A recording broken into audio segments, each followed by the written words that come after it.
président na ngai, président na yo, président na biso. Félix Antoine Tshisekedi de Chilombo. Balongoli écoute. Ba ligoté notre président. Congo pena et Fukami. Congo et Sili. Mais par après, à Moniye, aïe, à Zue Koti, à Zongisi na mutu ya président. À Keya Kati Basinga. Président na Zongi na gloire. À Bandi ba conquête. Et Simanango, soutien. Oh, tout le monde a M23 don dans la salle à grimace netouana. Mutu nango ba kati. Bah, mutu. Car on est dans la salle à Kalake. Nzambazo la kisa MC. Mbote cher internaute, mbote bana monde entier, mbote ba congolais, mbote ba ba pesa. Bolingo na bango na Congo.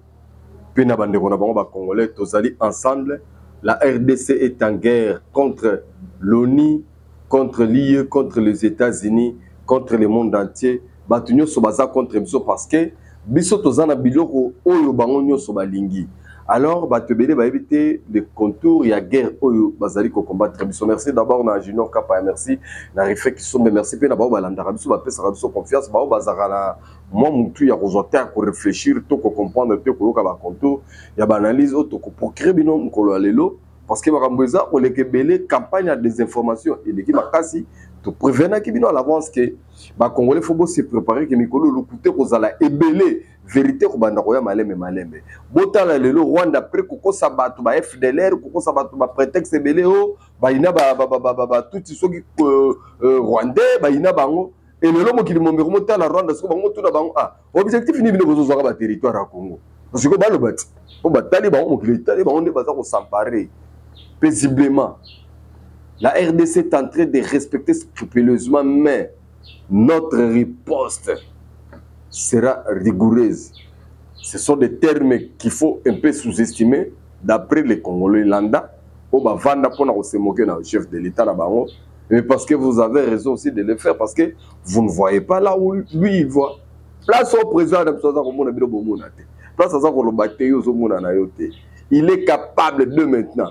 Je vous préviens, je vous l'ai dit. Président Nabiso Félix Tshisekedi est capable de minute autour de Nabido. Alobaki na ndimina négocier na M23 bango direct. Na ndimana na mixage, brassage, bakota lissus bava d'essentiel ngana vanda na pouvoir. Mais il lutte pour toi Congolais au ballon layo biloko na mutu. Parlons-en. Les choix que vous avez fait les autres pour haïr Tshisekedi pour accepter Nanga et sa bande de Rwandais. Est-ce que vous voyez ce qu'on est en train de faire à nos frères? Bas généraux traîtres, bas colonel, officier belé, bas traîtres. Amasser en vendant votre propre pays. Et on comprend pourquoi il y a eu cette mixage et brassage dans notre armée. C'était pour vous affaiblir. Vous allez armée incapable. Or, beaucoup ça. Armée congolaise, ils allaient armée en pico. Armée à Makasi, depuis son histoire, et ça n'a pas exploit, il y a Kosakanaté. Et pour ceux qui ne savent pas l'histoire, lorsque Muammar Kadhafi régnait à son époque, vers les années 80-90, en Afrique, il craignait que l'armée congolaise, l'armée zaïroise, à l'époque, parce que à chaque fois que Tchad a dit qu'on l'appelle, tant que soit sali, appelle l'armée Nabiso, béret rouge, 31e brigade, ceux qui ont para-commando, donc ils à la minute, ils vont récupérer. Bamboka kuna et Tchad craignait notre armée et le lot déjà barimer baba solo ezobeta makeno biso ba Tchadien fobaya ko seconde biso parce que il y a eu une largesse la chef ya ba commandant ebele surtout dans la zone d'opération ba tebele ba ko silika mezali ba nomination proposée par ba contre sécurité il y a armée na biso ndenge bazaki ko ba ba tout en respectant ba clause oyo ba M23 ba ko violer ya ko tika bato bazalaki ba contre république na ba poste tilelo na ya défense et armée or bato na baza ba agent double puisque ce ne sont pas des tutsi ba biamu wana c'est un congolais ou à conquérir ou à s'apparer dans la ville à Bukavu. Aza congolais azaki condamné à grâce en 2019 Mais qu'est-ce qu'il a fait? Il a trahi son propre pays. Parce que Tshisekedi aujourd'hui paye cash de sa bonne volonté, humanisme, bolingo, rolinga, bande, congolais. Au Kamati, nous avons la Moïse Katumbi, nous avons les passeports. Malamo, nous avons traité aux ennemis. Au Kamati, nous avons la Franck Dion, au Gracier, au Bimse de la prison. Le loi, le bio, comme dictateur, à côté que Kagame, bon. Elle est le Congolais vraiment beaucoup imaginé. Jean-Claude Mvouemba venait d'être président et assemblée provinciale Yamatadi 2019-2023. Jean-Claude Mvouemba. Mais, il a résulté dans l'élection. À mon avis, il va Jean-Jacques Mamba. Mais je suis désolé. Je suis désolé. Alors, ainsi dit l'éternel prophète Moïse Nyengele a parlé. Je peux? Ah, Vérara Toubakole chez Maman Laurence. Toujours à passer dans mon thème. Mais na ninga giga to longo émotion. Mikolo Congolais tout na mon expert na mamba guerre. Mikolo Congolais tout na mon aibi makama mindugi nyoso grand complet. Mikolo Congolais tout amora capable ako kotaka maman na Rwanda BBC. Mais mon que to la na grimace, moi que bande ko biso ba Congolais na kati Goma. Avant Goma ko ya balakisa ki bana ba volonté belé bazako tonde belé ba kanela Rwanda bazako kenela ba barrière na ba moto ba kota Rwanda na kanda. Mais lelo bangwana na zo ko beta libanga na Rwanda bande ko na biso na Bukavu même bomona ka ndenge batondaka penda batondaka ti na ministre provincial intérieur ya Sud Kivu alata teni mukolo wa bima penda bibango bakokota wa tete ko signer bango wa bibango lelo. Moi je ne veux pas qu'on agisse dans les émotions. Qu'on laisse les chefs de l'État faire le travail, mesdames, mesdemoiselles et messieurs, s'il vous plaît. Qu'on laisse notre président, c'est lui notre président. Il y a le point diplomatique, il y a le point militaire. Quant au point politique, en tout cas, ce n'est pas une bonne voie à suivre. Voie politique, Fara na M23, non. Zena Wanezate. M23 qui est dans le processus à Nairobi, place cadre za Robunga Makuna. Et Paul Kagame aya na processus à Luanda place au Toro sur la Masoba entre accord Toro sur l'accord bilatéral. C'est à ce niveau-là que Mahamfo qui n'est pas Congolais va réfléchir. Voilà pourquoi prophète Moïse Nyengela Lobina Sabino Boy. Prophète Moïse Nyengela Lobina Sabino Boy. Amoni Bazako la Kisaye. Président Nangaï, président na yo, président na biso. Félix Antoine Tshisekedi de Chilombo. Balongoli écoute. Ba ligoté. Notre président. Congo pena et Fukami. Congo et Sili. Mais par après, à Moniye, aïe. Azie Koti, a zongisi na mutu ya président. Akeya Kati Basinga. Président na biso zongi na gloire. A bandi ba conquête. Et Simanango. Soutien. O tout bon na M23 don da rasala ka ba grimace netwana.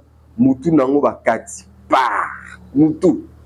Kaka nenga zaka o sanga na kalake.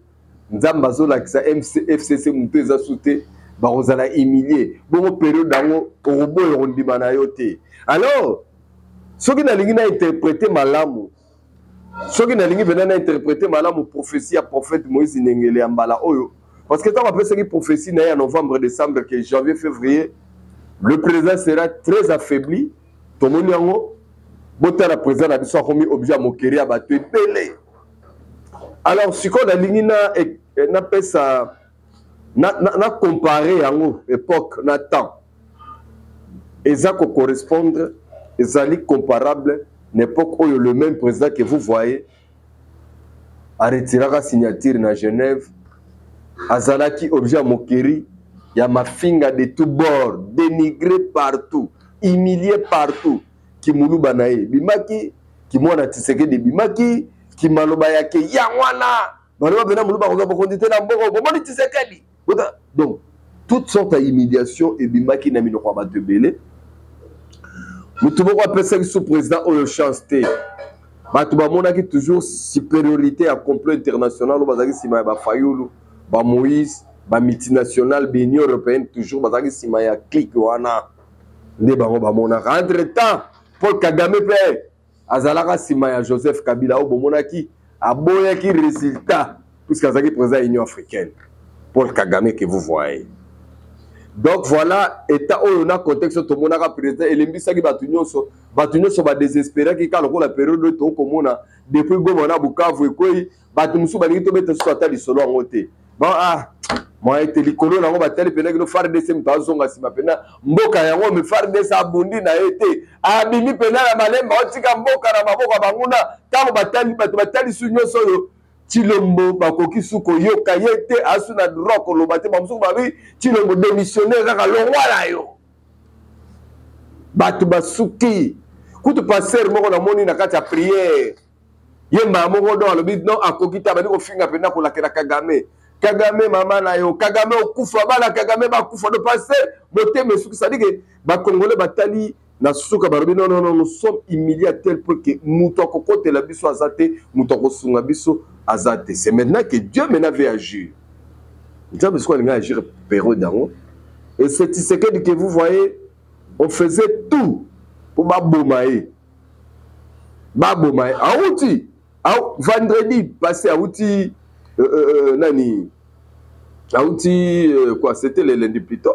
Aouti nani Angola. Aouti Angola. Siko yota ngobanga etiseke na fasi kaka ayoka te etiseke bako mo avion na etiseke di sikoyo niveau ya zana makambo azomoneza oyo mona te niveau ozo banga liwa etiseke da banga ni liwa bongo te tiseke da za d'accord pona kokufa pona Congo pona koloba ke non to ko brasser lisusu ba Rwanda na armée na biso te yango moni ba Rwanda basiliki bakomi kokota na Congo na nko ba mitya ba gouverneur bomona batambola bakomi ko benga Bukavu eza Rwanda. Batambola badena na mboka na biso et puis la plupart ba Rwanda weza de batuti bande ko na ba congolais oloba po boyoka soki boy voilà par exemple image on otela bino nazo tela bino image oyo pour comprendre tina nango par rapport à ta humiliation pour comprendre tala même comportement to monaka nango Joseph Kabila dirigé biso pendant 18 ans na Kinshasa atikali ko loba lingala kututé. C'est le même comportement tout si on a otela bino azali gouverneur na Nord Kivu na Goma akoloba na Kinyarwanda lobi boye ye ana tina ya lingala te ya Swahili te akena ngwapi ye identité nezali Kinyarwanda bana koloba na Kinyarwanda eza humiliation ya bandeko na biso ba congolais o ba sepela kite ndenge Tshisekedi aza eli na population avec 73% et qui a même décès à Congo na ba projet à développement le ba projet 145 territoires ya ko sala banzela ya ko sala ko restituer l'état ya ko ressusciter ba société à l'état onyoso afdel ba Kabila ba bomaki lokola ba onatra ba miba ba société na nyoso telema lelo ba port na biso ko récupérer ngo ngwa la privatiser ne Kabila privatiser biloko na biso bele ko tiseke da zo sabaka mona na ba nord bende ba tusu ba muni ba sepeli ba bino Rwanda kaka nzela yo oyo tokota kana ba rebelle pour ko bomba ba congolais ko sala ba mabe yaka sokota biso kaka na nzela yango tolobi boye ke non plus jamais ça au Congo nous sommes derrière Félix Antoine Tshisekedi Tshilombo oyo nzambe ne mutaponaki boko kamwa boko mesana suka na mingi te bolobi so ni souffort na rappeler biloko ya ko mokena ndenga mabete parce que ba congolais biso musala na biso tozali mémoire mukuse to bosanaka tant Tshisekedi a pris pouvoir de 2019 à 2020 voire même 2021 bazaki ko benga Tshisekedi na ba détracteur na ye elilingi ya pamba patin placebo ba kombo ezali ba kombo bazako pesa Tshisekedi c'est-à-dire balobi eza yete eza Kabila muto ko diriger puisque ba congolais bele basi ba bosani. C'était aussi une humiliation de plus au Monaka. Mais ce que vous parlez doucement, vous savez que nous avons déboulonné système Kabila. Mingi bopé ça qui est confiance. Est-ce que bozo balelo na nanga mutolobaki Tshisekedi a gagné? Na Kabila, na batunyo so na ba fayulu nyo so batretaki Tshisekedi. Elilingi ya pamba placebo pate lelo bino nyo so bozo ka babela Tshisekedi nani? Dictateur. Tshisekedi a mboka na dictature yango to ya kolongola yango to benga na alingi batute alingi boyoki ke muto bangolo bi ba traiter ke ndekala mingi tel lisusu. Les langages vont se délier sur Tshisekedi. Tchelana ba tutu chiwana bayo ka nenga za ko dénigrer ba langue na biso, azo dénigrer Swahili, aza ko dénigrer Lingala au détriment ya Kinyarwanda. Kapaya, c'est parti.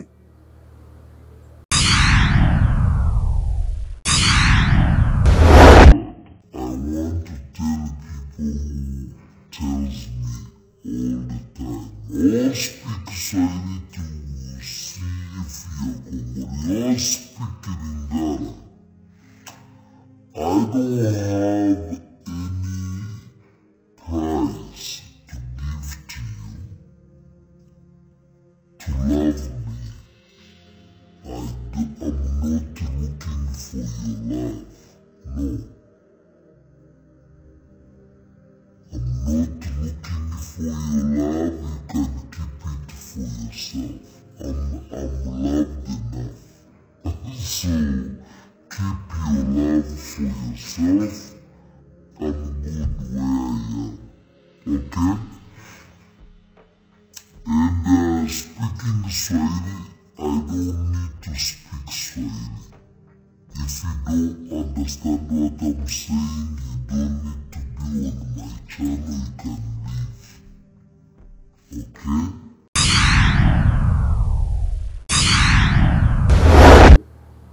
Si Tshisekedi tombe, le Congo tombe. Yoso kota doute. Yoso yamba bapaya. Obetela bango ozala nesengo se kobimisa minu nyosto. Ah, mais Mobutu, to soufraki naye, il est fini par partir. Mais Tshisekedi, est-ce que Tshisekedi nous a causé autant du mal par rapport à 18 ans à Kabila? En tout cas, bon, ko Sabino, Koko Samate. Yango, yo, ozo kansake soki Tshisekedi na longo ba délégation na ba TV lo ba biloba loba. On réclame biso batu ya opposition, tolingi boye tomoni boye te basala biso boye. Il y aura pas ça. C'est le moment où opposer à Bokende Bokangama et le monde Tshisekedi bo sauver dans Mboka parce que c'est lui le sauveur. D'abord, écoutons un citoyen congolais qui s'exprime à propos. Et puis, tout on a juste après. Parce que les gens m'ont dit que Kapaya, c'est parti.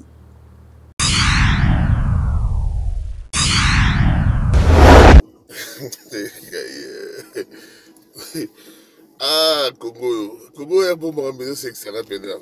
Un bon moment, Congo est excellent. Les amis, ça je vous l'ai dit. Bilo no so bozo kana, bozo loba, baya, fachuana kolongwa, fachuana kolongwa. Papa, Boye Bayango, il faut mettre ça dans votre tête. Si Fati tombe, pour la Batouana Baye qu'on remplacer, le Congo aussi tombe. Donc, si Fati tombe avec le Congo. Vous ne réfléchissez pas. Nous sommes en 1997 avec les Rwandais. Et vous voyez que c'est la balkanisation. Le seul qui est là, qui peut dire non au Rwanda, non au Kagame, non à la balkanisation, c'est lui. Si vous le combattez, vous, les Congolais, si vous combattez Félix Antoine Tshisekedi, vous combattez le Congo et il tombe avec le Congo. Et le Congo va tomber. C'est lui le président. C'est lui le président. Vous dites que oh non, Rwandais Baya, il tombe avec le Congo, tombe. Le Congo va tomber. Ça, c'est un nationaliste que nous avons à la tête du pays. Et quelqu'un qui ne veut rien que l'intérêt du Congo et l'intérêt du Congolais. Combattez-le, continuez. Vous pensez combattre Félix Antoine seul? Non. Vous combattez le Congo. Et les Congolais ne vous laissera pas faire. Nous, les Congolais, surtout ici à Kinshasa, on ne vous laissera pas faire. Ça peut passer chez vous là-bas. Ici à Kinshasa, chez nous, ça ne passera pas. Nous, les Kinois, nés et grandis, on ne laissera pas faire. On ne se laissera pas faire. Attendez-vous à de carnage ici à Kinshasa.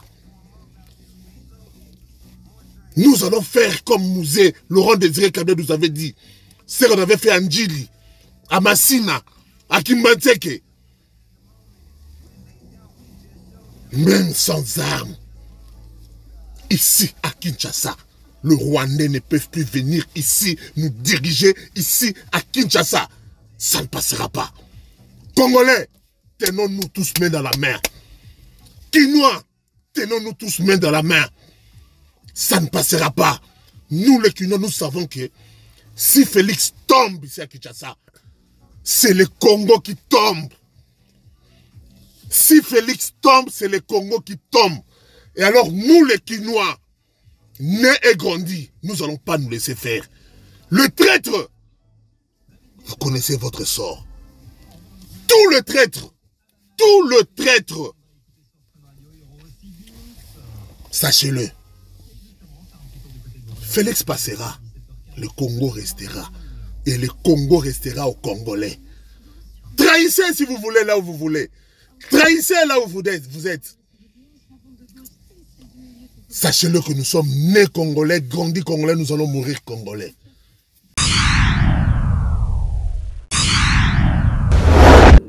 Merci toujours Bolingo ya Congolais, Congolais avec courage et dignité. Nous allons perdre la bataille, mais la guerre, on va la gagner. Toujours Bolingo ya Congo, Congolais. Congolais partout Zali, divulguer sans malam que tous Zali na guerre d'agression. Il y a un pire où tout Tibali va occuper mon cannabiso. Il n'y a pas quelque chose, il y a makambo on reproche mboka na yo, on ba makambo na sokinene pourquoi ta biloko wana te, ezali biloko lokuta, ezali biloko ya pamba. Nicolette Mwasi ya Pembe, jamais ayebi, atavani na kuzo boy mais ayebi réalité que toko gagner na biso za guerre na biso. Merci na Vasco de Gama, merci na Rife Kisombe, merci na Junior Kapaya. Merci na Maman Laurence. Il y avait Nanga Tombakole, je savais pas ça roule na biso et pourquoi pas Maman Nabiso, Boya Biso, il y a Banda Tongo, il y a Banda pourquoi Maman Yohan na Bruxelles, la vraie Congolaise, la femme battante. Et tous les Congolais à monde entier, maintenant ba rife mayayos Léon Munzadi Bendele Koyate, Maman Denis Lopetou, Bendele Koyate, toujours Bolingo ya Congo, les ba Congolais bongo, Soukissa Bango, les mamans de maman, Maman Fallon Yakapa, Yasiko Batubasi Batondagi Balobia au monde. Ah, yo le baki au Saint-Thomas, or Saint-Thomas soro monier kondimate, mais fusie soro monité kondimate, tant moni Saint-Thomas alana kondimake. Agotanga, est-ce que nasisaki, yende mtakati masolo, Maman Fallon Yakapa ya toujours na liboka batu no place bo landa biso, na le labino fort bino nyoso na yo pe na ya bino nyoso. Na bi ke bosa ba congolais, mikolo biso nyoso regarde na biso tourner kaka na est parce que zali le rôle Musapio ezoki na o ezoki parce que nzoto mbibo musala nini ko kapasi soki mikolo nyoso zali congolais oliaka calmement ça makamno tout calmement ndenge mambo est zali sala kwata pasi bon côté miyeba ke yo oza infiltré parce que un vrai congolais de père de mère za na maina makila depuis makambo gomo na Bukavu yo kanaki azaka ata fanda nga betakara motema eko soa eko déranger likolo nango image amoni abia ba soldate bopé ça ba soldat na biso confiance bango ba jesaka par rapport à ordre bazo respecter ordre bazo zo pour qu'on respecter ba principe botika ba voyou ba sala biloko ba sala mais biso za un état normal sur le plan diplomatique. Maman Thérèse quoi bazo percer kitoko ekende bien jusque là na États-Unis comme na niveau que non faut qu'on condamne Rwanda, il faut qu'on condamne donc tout bakomi unanimité koti. Ça c'est sur le plan diplomatique, on a beaucoup de victoires qu'on ne peut pas vraiment vous dire. Donc makambo ne tokene nango bebake makambo prophète Moïse Nengela la kisi et sali ya solo. Donc à la tisi président Abisou Koti, tant ya coup d'état, tant ya assassinat à Boupia. Maintenant c'est Dieu qui est au contrôle, qui prend le relève. Mais toi Botozali le 20 à partir de mars, vous allez voir que beaucoup de choses vont commencer à changer, les lignes vont bouger et s'il faut pas déployer toute une force, il y a unité pour que tous les groupes armés hors Libanda et Congo, vous allez voir ça les jours à venir et si on ne prend pas garde, Kagame peut tomber. Maman Fallon Yakapa, je pense que merci na bino nyos tout bozala ki on a pas kolanda biso Nzambe abatela bino abatela pe mabuta na bino toujours bolingo ya Congo na ba Congolais commandant Vasco de Gama toujours Maman Magui azaki na pointe bango nyonso. Donc, Nicolette Mwasi ya Pembe, mais donc, tout, le bango tout, sima ya makonza mboka, sima ya wazalendo, sima ya FARDC, pour que tolonga itumba toujours confiance na tindika tozali ensemble. Bye bye.